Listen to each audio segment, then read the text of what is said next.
हिजो बालबालिका र युवा साथीहरूलाई छाती र टाउकोमा ताकी गोली हान्न लगाएर कलिला ज्यान लिनेहरूले आज मानवताको खोक्रो आदर्श छापेको छ। हिजो वाक स्वतन्त्रता, शान्तिपूर्ण भेला, राजनीतिक सभा, विरोध सभा र आन्दोलन जस्ता लोकतन्त्रका मूलभूत कुराका लागि लडिरहेको पुस्ताहरूलाई जबरजस्ती दमन गर्दै रगतमाथि विजयको झण्डा फहराउनेहरूले आज हाम्रो भेला हुने हक हनन भयो भनिरहेछ। हिजो अपराधी र भ्रष्टाचारलाई प्रशय दिएर राजनीति र सत्ताको आवरणले रक्षा गर्नेहरूले आज भ्रष्टाचार विरुद्ध जवाफदेहिता खोजिरहेकाहरूलाई भ्रष्टाचार प्रशयको आक्षेप लगाउँदैछ। हिजो धम्कीपूर्ण भाषामा खुल्लमखुल्ला सरकार सम्बद्ध व्यक्ति र नागरिकहरूको ज्यान लिइदिन्छु भन्नेहरूले आज आफ्नो ज्यान बचाउन आफ्ना कथित कार्यकर्तासँग गुहार माग्दैछ। हिजो विद्रोह र आन्दोलन कहिले पनि कानून अनुरूप हुँदैन, गर्दैनौ भनेर सिद्धान्तका ठेली घुकाउनेहरूले आजको जनविद्रोहलाई कानून विपरीत भयो भन्दै कानूनी कारबाहीको माग गर्दै आवाज उठाउँदैछ। हिजो संविधान बन्न नदिने र बनिसकेपछिको संविधानलाई पटक पटक हत्या गर्नेहरूले आज संविधान बचाइदेऊ भन्दै गएको आँसु झार्दैछ। हिजो यो सरकारलाई 1, 2, 3 मान्दिन भन्दै हुङ्कार गर्नेहरूले आज सरकारले हाम्रो लागि राम्रो काम गरेन भनेर आवाज बुलन्द पार्दैछ।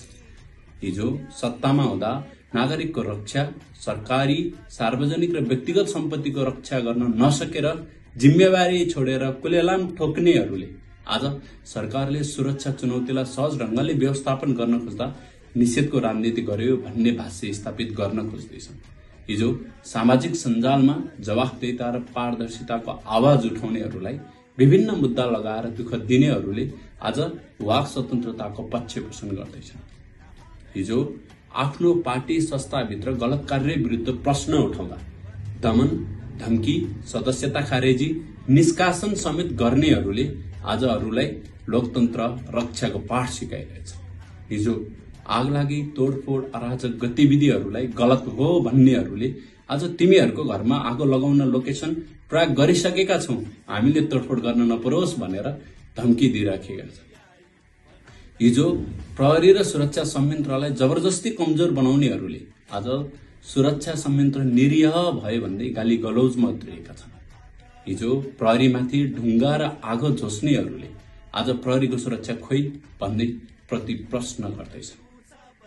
हिजो हामीलाई हाम्रो अधिकार चाहिएको छ, सार्वभौम नागरिक भएर बाँच्नु परेको छ। कोही एक व्यक्तिको शासनले जनताको अधिकार सुनिश्चित गर्न सक्दैन भनेर शहीद हुन तयार हुनेहरूले आज राजतन्त्र जस्तो निरङ्कुश व्यवस्था र व्यक्ति विशेष पार्टीको पक्षमा पैरवी गरिरहेका छन्। हिजो आफ्नो सरुवा बढुवा सिफारिस लिन कुनै अमुक पार्टी र व्यक्तिको निर्देशन हुबहु सार्ने न्यायमूर्तिहरूले आज स्वतन्त्र न्यायपालिका, भ्रष्टाचारमुक्त न्यायालय आवश्यक भयो भनेर बस चलाइरहेका छन्। हिजो डर र त्रासको भयावह स्थिति सिर्जना गर्दै अराजक कार्यकर्ताहरू उचालेर बुथ क्याप्चर गर्नेहरूले आज निष्पक्ष र स्वतन्त्र चुनावको माग उठाइरहेछ। हिजो विद्यार्थीको दुःख, कष्ट र प्रशासनको लापरवाही विरुद्ध न्यायको आवाज लिएर स्थापना गरिएका विद्यार्थी संगठन र तिनका नेता भनिएकाहरू आज विद्यार्थीलाई दबाउन, उकास्न, स्वार्थ अनुकूल प्रयोग गर्न, कर्तव्य ज्यान लिन र विद्यार्थीको भावना विरुद्ध नै नारा लगाउँदै मसाल निकालिरहेछ। तपाईहरुको नैतिकता र व्यवहारवाद हिजो कहाँ थियो, आज कहाँ छ? तपाईहरु हिजो सही हुनुहुन्थ्यो कि आज हुनुहुन्छ? ऐना किनेर हेर्नुहोस्।